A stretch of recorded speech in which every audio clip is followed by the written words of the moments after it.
Coming up on the PEDcast, we meet the coordinator of the Soil Security Programme, Chris Collins.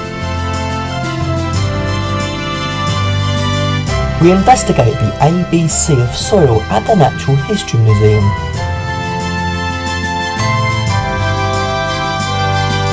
Nick Skinner from Poppyfish People Development is here with a tip about asking questions in meetings, and we take a look at where soil science has recently made the news.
Hello, it's June, month of the World Cup and the summer solstice. And whilst we can't present the PEDcast from Russia this month, we can bring you something of the British summertime. It's a wonderful afternoon for a walk, or in my case, a bike ride.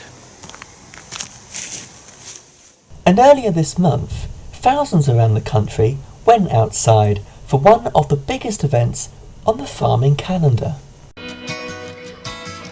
What an amazing day! Around 360 farms hosted Leaf Open Farm Sunday events across the UK, giving everyone a special insight into British farming, sharing the skills, pride and professionalism of our industry. The experiences enjoyed by thousands of visitors created special memories, which will be shared with friends and family, in stories, photographs and on social media, helping the public to truly value British farming. A huge thank you to each and every one of you who's got involved, to the farmers, to their helpers and to all of our sponsors and to the public for coming out. Put the date in your diary, 9th of June 2019 for next year's Leaf Open Farm Sunday.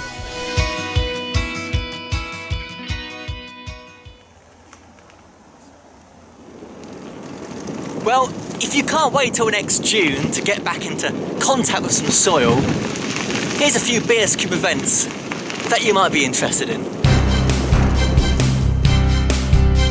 Soils are crucial for development, and healthy soils are central to achieving many of the Sustainable Development Goals. The 2018 annual conference of the British Society of Soil Science at Lancaster University on the 4th to the 5th of September will provide an opportunity to focus on these issues. To register, just go to the BSQ website. And later that month, a chance for you to get those wellies back on, as BSQ host a one-day course in exposing and describing a soil profile. It takes place on the 19th of September at the James Hutton Institute in Dundee. The course that we're running today is aimed at anybody who's going to be working with soils in the field, and that covers a vast range of disciplines. It's all the whole land-based sector essentially. I came on the course because I recently got a job working as a graduate soil scientist. My course was geology and geography, so although it sort of incorporated a bit of soil, it didn't really have a particularly large soil focus, and I found that I really needed to get that sort of foundation that I didn't get from my degree. One of the things I wanted to do particularly was to get my hands dirty and actually look at the soil and be able to tell the difference by looking at it. The programme for the day is to work inside in the morning and learn all the techniques for describing the various key soil properties, and then they Everybody goes out in the field in the afternoon to dig their own pit and then apply the knowledge they've learnt in the morning and produce a proper soil description. The scheme covers what we call the foundation skills, which are basically going out in the field and describing a soil consistently and interpreting what you find in the soil profile, through to more advanced types of work such as agricultural land classification and soil restoration and handling, and then applying soil science to areas of work such as integrated water catchment management and wildlife habitat management.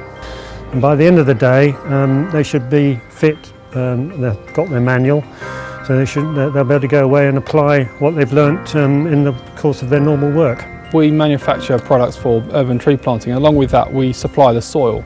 So I'm involved in buying soil. I'm dealing with quarries and soil manufacturers, and I need to know what I'm talking about. So yes, it's been helpful to be able to tell the difference between different soils. This is really good to just sort of consolidate my learning. I've obviously done a lot of learning within my company, but to get an outside view as well is really interesting.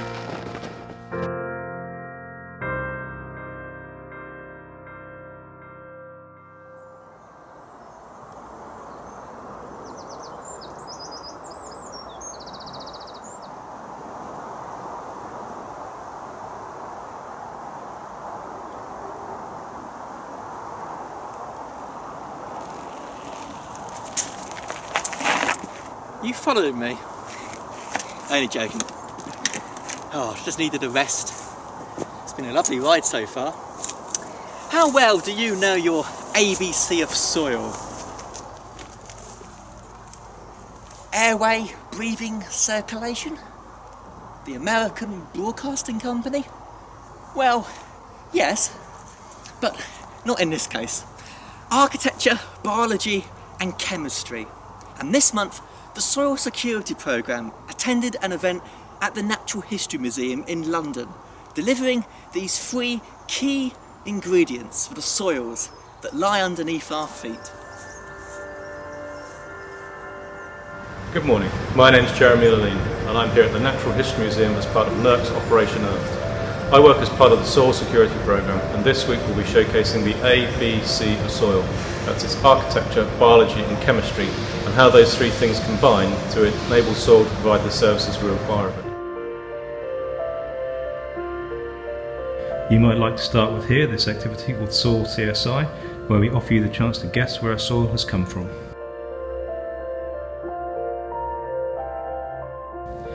Or if you're more interested in bee biology, you might like to come and look at our bacterial plates to see just how much life is living in soil. In fact, there are more living things in a teaspoonful of soil than there are human beings on the planet. Or if you like larger organisms, you might like to take part in our world famous soil safari. Lastly, C is chemistry, and we invite people here to become a soil scientist themselves for a day by taking a pH testing kit home, testing this pH in their soil, in their garden, their communal space or school, and sending the results in to us, which will be shared on an interactive map on our website. So that's the ABC of soil. If you'd like to take part but can't make it to the event, then contact me, Jeremy Lalene, at the Soil Security Programme, and I'll help you become a soil scientist for a day. The Soil Security Programme is led by Professor Chris Collins, and this month Jeremy Lalene, the Web and Communications Officer from the programme, interviewed Chris exclusively for the PEDcast. Hi, I'm Jeremy Lalene and I'm here today with Professor Chris Collins in conversation with Dan Evans' PEDcast. So Chris, perhaps you could tell me, what is the main aim of the Soil Security Programme? So the aim of the Soil Security Programme is for us to understand how soils resist, recover and ultimately adapt to climate and land use change. So it's very interesting. It's called the Soil Security Programme, but what makes a soil secure? So I guess what we're really talking about is resilience. So how is soil bouncing back from those pressures that I talked about earlier, about land use, climate change. So a secure soil, I would say, is one that has resilience to change. And obviously the Soil Security Programme is set up to research these questions. It has an extensive research network. Can you talk a bit about the research programmes that have been set up already? So we've got a very broad set of projects. There's over 20 projects within the Soil Security Programme. It's too difficult to go into each individual one, but I think the key thing that we need to say is that we also linked to the Sarissa programme, that's Soil and Rhizosphere Interactions for Sustainable Agriculture, sponsored by the BBSRC, and also we have quite close links with the STARS programme, which is a PhD cohort particularly focused on soil questions. And as well as those links with other academic research programmes, obviously we're here for Operation Earth today, but the programme's been doing a lot of public outreach experiences. Could you tell me a bit about that? Yeah, so we've had a great time here today at the Natural History Museum. We've had sort of 300 or 400 people go through each day. But we've also been interacting in places like the Eden Project down in the southwest, and also had a very successful programme up in Edinburgh at the Unearthed event, where over 10,000 people came to the event. So it's a fantastic opportunity for us to engage. And as well as engaging with the public, obviously you've been involved in the policy sector, which is going to be key for the outcomes of the programme as well. Could you speak a bit about that? Yeah, so we've identified the sort of UK government structures, so we're looking at the devolved administrations of Scotland and Wales, also quite close links with DEFRA, who are responsible for England, and we've interacted with the Soil Health Inquiry, for example, which the Environmental Audit Committee undertook. And I suppose this is a question that's how long is a piece of string, but what would you say is the biggest challenge for soil security in the next decade? The biggest challenge is going to be identifying the key metrics that tell us that a soil is healthy or resilient, like I came back to before. Because we need those metrics so we can deliver things like the 25-year environment plan. Brilliant. Thanks very much, Chris. I've been Jeremy Lean for Dan Evans' PEDcast. Thank you. Thank you.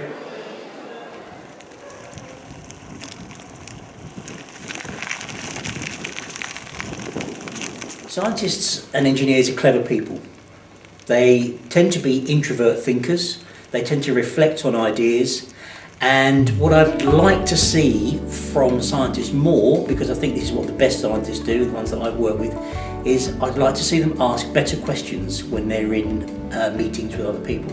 I think very often that scientists have a discussion around a topic, and I see lots of nodding heads and people taking notes, but I don't see follow-up questions that help clarify the point that's being discussed. Consequently, what I see after the event is confusion and maybe some conflict about what was agreed. So I think if they can step into the space within meetings of asking more questions, asking more open questions, what did you mean by that? Can you explain that a bit more? Tell me a bit more about that. If they can use that a little bit more, then they would tend to get better outcomes, because what happens is you get a deeper conversation about the topic being explored, and although it's fairly counterintuitive, it actually leads to better outcomes. So I would say ask better questions of those around you, and they say if you want better answers, ask better questions. The smarter you can be, the more open you can be in those questions, and you can develop the theme. So you can ask an introductory question, tell me about that, tell me more about that, what is it about that that's so important to you? And then through that you can get a really deep understanding and make sure that you're on the same page as the other person.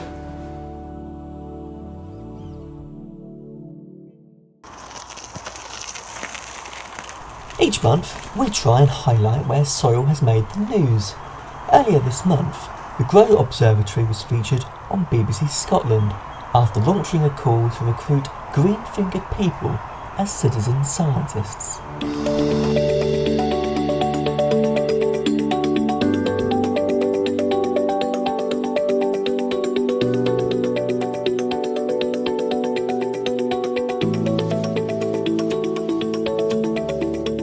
When we put Grow together, we had two key aims. And the main aim is to inspire and bring together citizens from right across Europe, people who are passionate about growing food sustainably, about managing their soil and about managing their land. Grow is all about empowering people and working with people on a local level to make a difference with their community, in their growing spaces, but also to collaborate with people across Europe to contribute to knowledge and understanding that can inform policy, to make governance more relevant to people, to give people more of a voice, and to address some really major science challenges about issues that touch all of us. For example, around climate change and the increasing frequency of extreme climate events. Speaking about climate change, soil could be an important medium to mitigate negative impacts of climate change, like shortage in rainfall in some regions.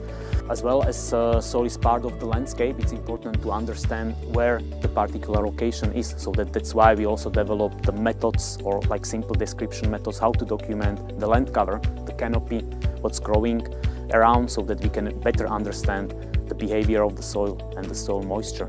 What design can do now is help users or our participants or our citizens work better together, and also to work with scientists, with other researchers, in order to make use of the data for their personal practices on a local level, and to make that data useful at regional, national, global level. And in order to do that, to inspire that many people, we needed to bring together an unusual and varied consortium, and that's what we've done. What we achieved for now is to identify the data gaps in terms of scientific requirement and define a strategy to distribute and deploy the network in different grow places in Europe. A grow place is a specific geographic area where we plan to install hundreds of soil moisture sensors in high density with the participation of hundreds of citizens. Our aim is to empower local communities to collaborate in order to generate and share vital soil data, and in this way we hope to create new knowledge for better soil management and improving growing practices as a response to a changing climate. Coming up to help that, we've got a series of free online courses where people can learn about ways of food growing that can actually regenerate soils and replenish ecosystems, and start to understand how they can do their own investigations into their own growing spaces as well. The courses are free, they are flexible, and most importantly, the content has been developed by a multidisciplinary team of experts to be robust and engaging. For Grow to succeed, it's really vital that we can provide quality data consistently over long periods of time, and also, of course, that we engage meaningfully as a community. So far, we brought together thousands of people on social media and shared amazing stories about people passionate about soil. We help our communities tell stories through blogs, videos, and podcasts, as well as talking to each other on the Grow Forum. This helps them share knowledge, participate in Grow, and improve their growing practices. And then we've also had some considerations about what services could we provide to other specialist users of data, so scientists, potentially business users of data. So the question is, what can we do based on what we have collected as data and insights to generate innovation on the back of that, which can provide some sort of sustainability for the project beyond the project's funded life. We've managed to collect a fair amount of data, and we've proved that that data can be collected, stored, integrated, and to a certain extent visualized. We've got a long way to go yet, but that data's coming, and it's going to start coming in really fast soon. Right now we're at this critical stage in the project. We're about to launch our first public missions. We're going to be working with thousands of people across Europe and in 9 grow places to collect data, conduct citizen science experiments, and really demonstrate that citizen observatories, that people collaborating together can solve both local challenges, can connect their growing space to global monitoring, can answer major challenges for science, and can input into and help to shape global policy.